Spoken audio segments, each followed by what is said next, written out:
Monsieur Florence, vous avez la parole. Monsieur le maire, mes chers collègues, les délégations contenues dans la délibération qui nous est soumise sont plus nombreuses que celles dont disposait le maire au cours de la mandature précédente, ce qui signifie qu'au cours de la mandature qui s'ouvre aujourd'hui, moins de décisions seront soumises à l'approbation du conseil municipal. En amont de ce conseil, nous avons fait part par écrit, en date du 16 mai, de nos réserves et de nos demandes de modification sur plusieurs délégations contenues dans la délibération qui était proposée le 20 mars.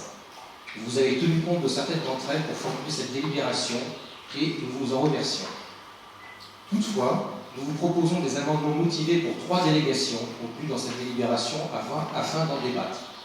Ce droit amendement a été confirmé par la jurisprudence, la Cour d'appel de Paris du 12 février 1998 et la Cour d'appel de Nancy du 4 juin 1998. Dans ce contexte, nous demandons que les délégations proposées soient examinées une à une. Si vous acceptez cette demande, je reprendrai la parole au fur et à mesure. Sinon, j'enchaîne sur nos 3 propositions, avec un débat et un vote pour chacune ensuite.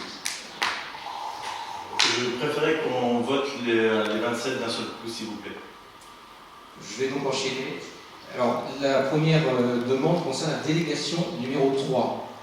D'une part, les emprunts ne doivent pas pouvoir être réalisés dans une autre monnaie que l'euro, et d'autre part, si la gestion des emprunts peut conduire à accepter autre chose que les taux fixes ou d'autres montages financiers, ces choix devraient être très encadrés et nécessairement soumis au conseil municipal. Tel que formulé dans la délibération, ces possibilités pourraient faire courir des risques à la ville. La délégation pourrait être réécrite comme suit: de procéder dans les limites déterminées dans le budget à la réalisation des emprunts en euros à taux fixe, destinés au financement des investissements prévus par le budget et aux opérations financières utiles à la gestion des emprunts, en supprimant la partie de phrase, y compris les opérations de couverture des risques, de taux et de change, le reste étant inchangé. Concernant la délégation numéro 25, c'est-à-dire la demande de subvention, cette délégation est limitée à un montant de subvention de 50 000 €, ce qui est raisonnable. La demande de subvention est l'occasion de présenter les grandes lignes des projets en conseil municipal. Nous demandons que cette délégation ne puisse être utilisée que pour un projet déjà présenté en conseil, et donc d'écrire cette délégation comme suit: de demander à tout organisme financeur l'attribution de subventions à la limite de 50 000 € par projet, déjà présenté au conseil municipal. Je reprends à partir de la délégation numéro 27. Oui. Nos concitoyens demandent de pouvoir s'exprimer sur les choix qui les concernent. Lancer une consultation peut être une solution pour répondre à cette attente. Il est important que ces consultations se fassent en accord avec le conseil municipal.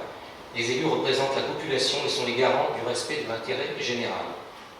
Aussi, comme une consultation nécessite d'en présenter les contours, objectifs poursuivis, définition des destinataires de la consultation, publicité autour de la consultation, règles d'exploitation des résultats, processus de décision, nous proposons que ces éléments fassent l'objet d'une charte.